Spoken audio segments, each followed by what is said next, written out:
La question à propos d'un gaucher, où est-ce qu'il met les téphilines? Alors, le gaucher met les téphilines dans la main droite, puisque pour lui, la main forte, c'est la main gauche, et la main faible, c'est la main droite.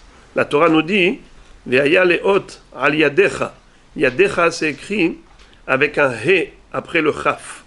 Normalement, lorsqu'on conjugue à la deuxième personne du singulier, on écrit un chaf sophite. Yadecha avec un chaf sophite. Mais là, c'est écrit Yadecha kaf he.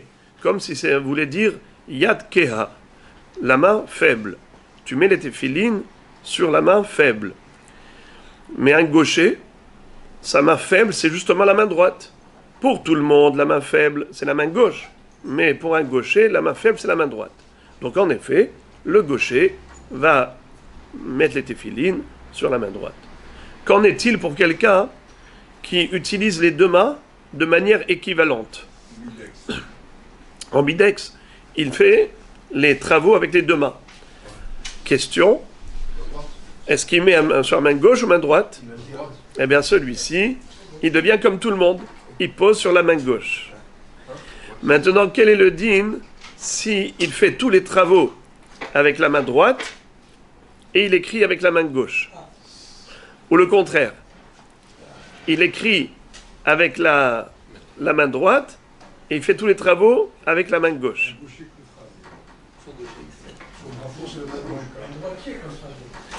Alors je vous lis, le Shulchan Aruch nous écrit comme ça.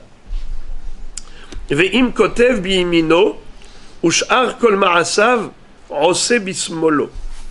O kotev bismol ush'ar kol ma'asav ose biyamin. Yesh omrim sheyaniach tefilin bayad shetashkoach deba'inan yad keha.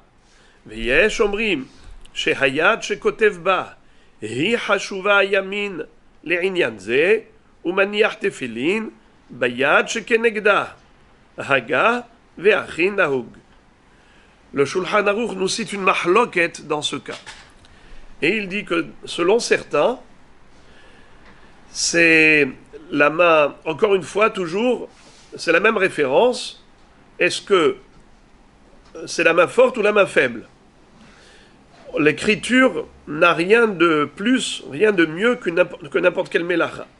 Étant donné que cet homme-là fait tous les travaux avec une main, que ce soit la main droite ou la main gauche, il écrit avec l'autre main, alors, qu'est-ce qu'on appelle la main forte?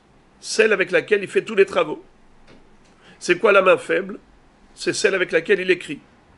Alors, où est-ce qu'il va mettre les téphilines? C'est dans la main avec laquelle il écrit. Puisque tous les travaux il fait avec la main soit droite, soit gauche, donc c'est quoi la main forte pour lui? C'est cette main. Avec quelle main il écrit? Avec l'autre main. Parce que l'écriture, c'est une action faible, pas besoin de beaucoup de force, et il écrit avec l'autre main.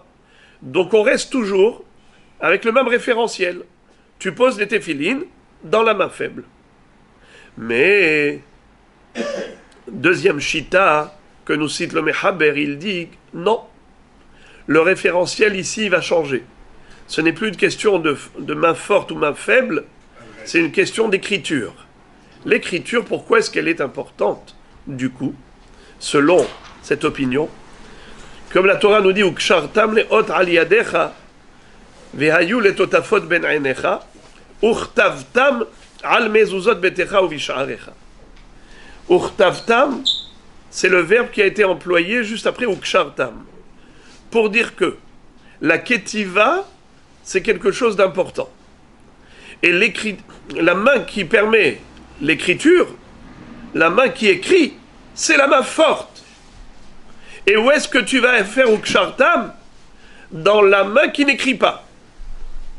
C'est-à-dire, si le gaucher écrit avec la main gauche, et tous les travaux il fait avec la main droite, où est-ce qu'il va mettre les téphilines, les amis? La main gauche. Non, la main droite, puisqu'on vient de dire maintenant que la main gauche, c'est elle qui est considérée comme la main forte. Et l'autre main qui est réellement la main forte, elle est considérée la main faible par rapport à l'écriture. C'est-à-dire que le référentiel a changé. Ce n'est plus une question de force ou de faiblesse physique, c'est une question d'importance de la main. La main qui écrit, c'est la main importante, et tu vas mettre les téphilines dans le bras d'en face. Et si c'est l'inverse, il écrit avec la main droite, et il fait tous les travaux avec la main gauche, où est-ce qu'il va mettre les téphilines? La main gauche, puisqu'elle est à l'envers de l'écriture. Donc c'est comme ça que le Rama a été possèque, et même le Mechaber, nous avons une règle, Yesh veyesh, halacha ke yesh batra. Lorsque le Shulchan Aruch nous cite deux opinions, et il dit Yesh omrim veyesh omrim, la halacha est tranchée comme qui? Comme la deuxième. Voilà donc la halacha pour un gaucher, et cette question a été posée justement quelqu'un qui m'a dit que son fils, il fait tous les travaux, il joue au tennis avec la main droite et il écrit avec la main gauche. Alors où est-ce qu'il va mettre les téphilines? Sur quelle main? La main droite. Exactement. La main avec laquelle il joue au tennis, c'est celle sur laquelle il va mettre les téphilines pour être Mekadesh. Voilà, Shoné.